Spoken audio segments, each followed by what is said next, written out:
Bien, bonjour, ravi de vous retrouver dans cette nouvelle vidéo, toujours le début de l'année 2018 pour ceux qui me suivent. Et je vais je vais pouvoir vous parler de ce livre, L'effet placebo. Le placebo, c'est vous. Ça fait longtemps que je l'avais promis, j'en avais parlé dans plusieurs vidéos. J'ai dit que j'allais faire un résumé. Alors j'avais commencé un résumé, j'avais fait déjà plusieurs vidéos et puis malheureusement, j'en ai fait deux je pense. Le son n'était pas très bon, donc le son c'était important en vidéo, donc pour avoir une bonne qualité, donc j'y recommence. Et donc je vais recommencer à vous parler de ce livre, qui est un livre extraordinaire, qui est vraiment un livre qui devrait même être étudié, ou en tout cas le contenu du livre devrait être transmis dans les écoles parce qu'on devrait tous apprendre ce que c'est l'effet placebo. C'est un effet extraordinaire, alors c'est la capacité à se guérir, la capacité que nous avons tous en nous de pouvoir nous guérir, de pouvoir nous transformer.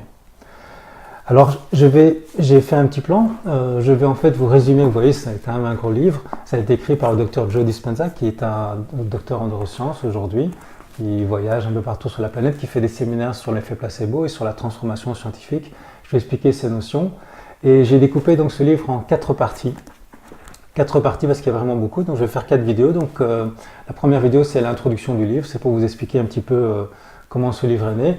En fait, ce que j'aime beaucoup dans ce livre, et c'est pour ça que je voulais vous en parler, c'est que c'est une synthèse extraordinaire entre différentes disciplines qui nous permettent de comprendre l'incroyable puissance que nous avons en nous. C'est une synthèse entre l'épigénétique. L'épigénétique, c'est ce qui est au-dessus de la génétique, ce qui nous permet de comprendre que la génétique peut être apparemment immuable, nous sommes nos gènes, mais nos gènes, en fait, sont influencés par ce que les biologistes appellent l'environnement. L'environnement, c'est la façon de manger, c'est la façon de respirer, c'est la façon de penser aussi. Donc ça veut dire que notre façon de penser va influencer nos gènes. Il y a des expressions génétiques qui vont différencier, qui vont être différentes selon notre attitude intérieure, selon l'environnement qu'on fréquente aussi bien sûr, selon ce qu'on mange. Donc c'est une synthèse entre l'épigénétique, les neurosciences, extraordinaire les neurosciences parce que ça nous permet de comprendre comment nous fonctionnons et à quel point notre cerveau est plastique. On va parler de neuroplasticité, j'en ai parlé dans ma vidéo de hier, je pense, ou d'avant-hier. Et puis, c'est une synthèse également avec la psychoneuroimmunologie, qui est une science qui existe depuis 20-30 ans maintenant, et qui permet de comprendre les liens entre le corps et l'esprit, et qui permet de démontrer à quel point une attitude mentale va permettre de changer physiquement, physiologiquement, et va permettre jusqu'à créer des guérisons. Alors on va beaucoup parler de guérison, beaucoup parler de médecine à travers ce livre. L'effet placebo est connu pour différents faits biologiques incontestables, comme par exemple il y a une augmentation des cellules souches. Quand on utilise l'effet placebo, il y a une augmentation des cellules de l'immunoglobine dans le sang. Il y a des cellules, des gènes pardon, qui s'expriment ou qui changent, qui se transforment, enfin, des expressions génétiques qui se transforment en quelques secondes. Tout ça grâce à cet effet placebo. Alors on va en parler, qu'est-ce que c'est l'effet placebo? Pour en parler, le mieux, et c'est ce qu'il fait dans le livre, c'est d'expliquer d'abord comment il en est venu à étudier ce phénomène, puisqu'il a lui-même appliqué, et je trouve que c'est un exemple extraordinaire de la puissance de l'effet placebo. En fait, lui, c'était un chiropracteur qui fonctionnait très très bien, ça marchait très très bien, et il habitait aux États-Unis. Et puis il faisait du vélo, c'était quelqu'un d'assez sportif, et puis pendant qu'il faisait du vélo, il a été percuté par derrière par un 4x4, une dame qui roulait dans un 4x4 puissant à 90 km à l'heure, donc 90 km à l'heure, et il a été percuté, et donc il a fait un choc énorme, et puis comme la personne conduisait très très mal, elle a continué à rouler, elle n'a pas eu le bon réflexe, elle l'a percuté une deuxième fois, et là il a eu un choc sur 20 mètres, et donc, il était dans un état, vous imaginez, déplorable. En fait, il avait plusieurs vertèbres cassées, lombaires et vertèbres thoraciques, avec des débris d'os, des vertèbres qui étaient complètement retournées, comme des bretzels. Il y avait des débris d'os dans sa moelle épinière, donc c'était un tableau clinique catastrophique. Et en fait, ce qu'on lui a dit tout de suite, c'est qu'il fallait absolument il pourrait plus remarcher. Il n'était pas sûr qu'il pourrait remarcher un jour, qu'il allait sans doute être paralysé. Sauf s'il faisait une opération, une grosse opération lourde, une chirurgie lourde, pour qu'il puisse de nouveau remarcher. Et tout le monde lui disait évidemment de faire ça, et il disait que lui-même, si en tant que chiropracteur, s'il voit quelqu'un dans cet état, il dit mais il faut absolument qu'il se fasse opérer. Et en fait, ce qu'il a fait, lui évidemment, c'est le contraire, c'est que s'intéressant déjà au corps humain et à l'incroyable puissance que nous avons en nous, il a décidé de ne pas se faire opérer. Il avait déjà constaté comme j'en parle souvent dans les vidéos, qui a une intelligence extraordinaire en nous. Il y a une intelligence remarquable qui fait que notre cœur bat en permanence, qui fait que le sang circule, qui fait qu'en fait, il y a 100 000 milliards de neurones, pardon, je ne sais plus le chiffre exact, oui, 100 milliards de cellules qui fonctionnent toutes seules, sans notre volonté consciente. Donc il y a cette intelligence qui gère tout ça. Il y a cette intelligence qui fait que dans chaque cellule, à chaque seconde, vous avez des centaines de milliers de réactions chimiques. Et il s'est dit, mais je vais faire confiance à cette intelligence. Avec mon intention de guérison, je vais faire confiance à cette intelligence. Et donc ce qu'il a décidé, contre l'avis de tous les médecins, c'est de rester chez lui et de travailler à sa guérison en restant allongé, puisqu'il ne pouvait pas bouger, et en se concentrant pendant plusieurs semaines sur la guérison. Alors ce qu'il a fait, c'est qu'il s'est il s'est mis dans un... Il avait déjà écrit un livre sur une façon idéale de manger pour avoir une physiologie qui est au top, qui est optimale. Donc c'est vrai que c'est important de bien manger, donc il a eu une diète particulière. Il a aussi, c'est très important aussi, c'est être entouré d'amis, de personnes qui le soutiennent, pas des gens qui le descendent ou qui le tirent vers le bas, mais plutôt des gens qui vont dans son sens. Donc ça c'était très important, une bonne diète, bien dormir j'imagine, il était dans un environnement harmonieux, il était chez des amis, et puis en même temps, il a commencé à travailler sur ce qu'il appelait pas ça à l'époque, au début il appelait pas ça l'effet placebo, c'était juste l'intention, mettre une intention de guérison. Il s'était intéressé au cas de rémission spontanée, il savait que ça existait, comme on en a tous entendu parler. Et puis il a commencé à faire cet entraînement, plusieurs heures par jour, à se concentrer sur la guérison de son corps. Évidemment, qu'est-ce qui s'est passé? C'est pas si facile que ça a l'air facile comme ça, mais en fait c'est très très compliqué. Et c'est pour ça que ce que j'aime bien dans le livre de Joe Dispenza, c'est que il touche plusieurs notions, dont une qui me passionne, c'est l'idée de la pleine conscience. C'est-à-dire qu'en fait, pour pouvoir faire une telle chose, il faut être très très présent. Il faut être 100% présent parce que constamment, on va être complètement pollué, distrait par des pensées. Et c'est vrai que, je vous en avais parlé aussi dans des vidéos, on sait que plus de 90% de nos pensées sont négatives, sont tournées vers les problèmes, sont toujours les mêmes que la veille. Et il a été confronté à ce problème, surtout qu'il était dans un moment où il était très très critique, c'est-à-dire qu'il se demandait s'il allait remarcher, il était déjà en train de se voir sur une chaise roulante, il était déjà en train de se voir en train de fermer son cabinet, et donc ça n'arrêtait pas en fait, ça ruminait, on appelle ça ruminer, et puis il était dans le passé, puis il était dans le futur, et en fait il n'était jamais présent, très difficile. Et il a continué. Alors l'avantage qu'il avait, peut-être, c'est le point positif, c'est que son accident, il était motivé, quoi. Il avait refusé l'opération, donc il était vraiment motivé pour faire ça. Il avait intérêt à ce que ça réussisse. Donc il s'est acharné, et il a mis 6 semaines, c'est ce qu'il dit, il a mis 6 semaines pour arriver à être complètement présent pendant 2 heures. Donc il faisait des séances de 2 heures, 2 fois par jour, et être présent, essayer d'être présent pendant 1 minute. Pendant 1 minute, vous regardez un mur blanc et il n'y a aucune pensée qui passe. Puisque vous regardez que le mur, il n'y a pas de raison qu'il y ait des pensées. Vous regardez le mur, un mur tout blanc, et normalement il ne devrait pas y avoir de pensée. Eh bien, on va tous se rendre compte qu'il y aura des pensées qui vont arriver, qui vont nous distraire, qui vont nous amener comme un train quelque part, et on va revenir sur le mur, et puis on va penser au passé. Et en fait, c'est très difficile. Et donc, c'est tout un entraînement, et c'est pour ça que j'avais fait un cours en ligne de pleine conscience, qui est toujours sur le site, si ça vous intéresse, qui dure 3 mois. J'ai voulu qu'il dure 3 mois, parce qu'il faut bien ça, et en fait, c'est même, moi j'en fais tout le temps, et c'est vraiment une hygiène de vie, c'est de pouvoir ne pas être esclave de son mental, mais plutôt de l'utiliser simplement et de parfois se dire j'en ai pas besoin pour l'instant, je veux juste apprécier le présent.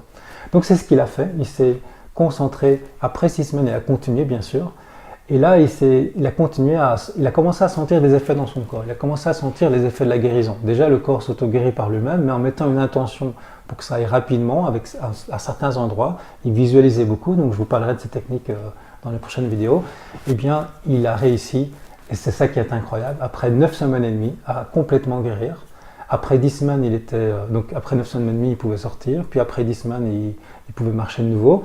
Et puis après 12 semaines, il faisait de nouveau du sport. Il levait des poids, il faisait du sport.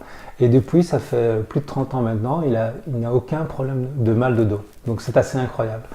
Et il a ensuite passé sa vie, ces 20-30 ans qui ont suivi, à s'intéresser à tous ces cas de rémission spontanée qu'on retrouve dans la médecine, dans les cas cliniques, des gens qui, a priori, ne devraient pas aller mourir ou ne pourraient pas guérir et se sont guéris tout seuls.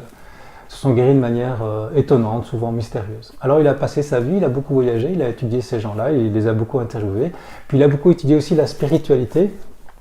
La spiritualité qui, comme vous le savez, était quelque chose qui me passionne aussi, une spiritualité qui est basée sur une spiritualité plutôt athée, où en fait on se concentre sur notre pouvoir intérieur et la puissance qui est en nous. Et donc il a beaucoup étudié cette puissance, il a beaucoup étudié ensuite les neurosciences, et c'est génial de pouvoir mélanger la science et la spiritualité, parce que les religions peuvent nous diviser, mais la science c'est ce qui va nous rassembler en fait. C'est ce qui nous permet d'avoir une approche pragmatique, logique, sur des phénomènes qui sont extraordinaires. Et la vie qui passe en nous, la puissance qui est en nous, et donc la puissance qui est en nous, pardon. Et donc je regarde mes notes, il a, suite à tout ça, commencé à faire des séminaires, commencé à partager ce qu'il avait découvert, ce qu'il avait compris. Et il était lui-même un très bon exemple, évidemment, vous l'accorderez. Et il a, depuis 2011, commencé à faire des séminaires de transformation, en utilisant ce qu'on appelle l'effet placebo. Donc c'est ce phénomène qui fait que par la puissance de mon esprit, je peux me guérir. Et donc il a commencé à créer des ateliers où il y a eu des cas de rémission spontanée. Et là c'est incroyable, il a commencé à avoir des cas de rémission spontanée, il s'y attendait pas forcément, il voulait juste parler du phénomène, et puis il s'est rendu compte qu'il y avait des gens qui allaient beaucoup mieux, ou qui guérissaient par exemple de la sclérose en plaques. Il a eu plusieurs fois ça. Et puis il a commencé à faire venir des instruments de mesure avec des scientifiques qui sont venus pour mesurer par exemple avec un électroencéphalogramme l'activité électrique du cerveau, ou des scanners à résonance magnétique, ou également des instruments de mesure de l'énergie ambiante dans la salle. Et donc tous ces instruments de mesure ont permis de voir qu'il y a des personnes vraiment qui guérissaient d'allergies, de douleurs chroniques, de Parkinson, ce genre de choses. Et donc il en est arrivé à peaufiner ce modèle scientifique de transformation, et donc il a résumé ça dans ce livre. Et donc je vais vous inviter évidemment à faire des exercices. Moi j'aime bien le côté très pratique, mais c'est important de comprendre d'abord, comprendre la puissance qui est en nous. Et donc il a des séminaires, et je vous invite à aller voir ces séminaires, il en fait un peu partout dans le monde, il en fait en Europe aussi. Et puis moi je vous partagerai en tout cas les techniques que je trouve les plus puissantes. Et ce qui me passionne aussi en tant qu'hypnothérapeute, c'est quand vous savez, quand je fais des consultations d'hypnose, ce qui me passionne, c'est de voir des gens qui se transforment, de voir des gens qui vont mieux, même avec des effets physiologiques sur le corps. Et au fond, le lien entre l'hypnose et le placebo, c'est ça, c'est que c'est la même chose en fait. Le placebo, c'est la même chose. L'hypnose, c'est du placebo avec de la transe en plus. La transe, c'est quoi? C'est dans cet état où on se met dans un état modifié de conscience, on est dans un état de détente, on est dans un état relâché, et ensuite on met une intention. On met une intention sur quelque chose. Alors soit on transforme un film du passé, soit on va dans le futur et on crée un nouveau futur. Et donc tout ça avec lui, il est très passionné par ce qu'on appelle la physique quantique, l'idée qu'en fait il existe tout dans le champ quantique. Dans le champ quantique, toutes les possibilités existent, et en se concentrant sur une des possibilités, c'est-à-dire un futur qu'on choisit plutôt qu'un autre futur, qui n'est pas la répétition du passé, mais un futur différent, un futur idéal, en se concentrant dessus, eh bien, lui, ce qu'il pense, c'est qu'effectivement, en se concentrant sur cette possibilité dans le champ quantique, on peut la matérialiser. Alors, en tout cas, ce qui est sûr, c'est qu'il a des résultats très concrets, et donc je serai très heureux dans la prochaine vidéo de vous parler de cet effet placebo. On va commencer par expliquer qu'est-ce que c'est l'effet placebo avec des anecdotes et des histoires, parce que c'est par l'histoire souvent qu'on retient mieux. Et donc, je vous invite avant de voir la prochaine vidéo qui va arriver dans quelques jours, à simplement être admiratif, être plein de gratitude sur l'incroyable intelligence qui est en nous. On peut appeler ça l'inconscient, le subconscient, ou l'univers, ou la vie simplement qui passe en nous, qui fait que tout ça est organisé en nous sans qu'on ait besoin d'y penser. Moi, quand je commence mes séances d'hypnose, souvent je fais prendre conscience aux gens de leur respiration. Au début, ils respirent consciemment, un peu plus fort, et puis à un moment donné, je dis laissez l'inconscient continuer. Laissez l'inconscient reprendre la main. Et en fait, on voit bien que l'inconscient, notre corps, s'occupe de tout sans qu'on ait besoin d'y penser. Ça, c'est extraordinaire. Et puis j'en profite, comme on est début janvier, j'ai lancé une nouvelle formation sur justement les stratégies de la psychologie positive pour pouvoir vivre un bonheur authentique, un entraînement quotidien pendant 30 jours, justement pour créer de nouvelles habitudes de pensée, et donc de nouvelles une nouvelle attitude intérieure pour plus de bonheur. Et donc c'est un coaching, j'appelle ça le coaching du bonheur, qui est donc basé sur les principes de la psychologie positive, avec 8 habitudes différentes qu'on va entraîner tous les jours. J'ai travaillé avec un dessinateur belge pour créer des planches, pour que ce soit un peu ludique. Et chaque jour, vous avez donc des tâches à faire avec ces planches et à travailler sur certaines habitudes, certains comportements dans la vie de tous les jours. Si ça vous intéresse, je mettrai toujours le lien en bas de la vidéo. Il y a un prix promotionnel jusqu'au 15 janvier, puis de toute façon le prix est très démocratique. Pour moi c'est important, comme ce livre aussi, que le savoir, ce genre de savoir qui est une richesse extraordinaire, qui est un vrai diamant, soit accessible à tous.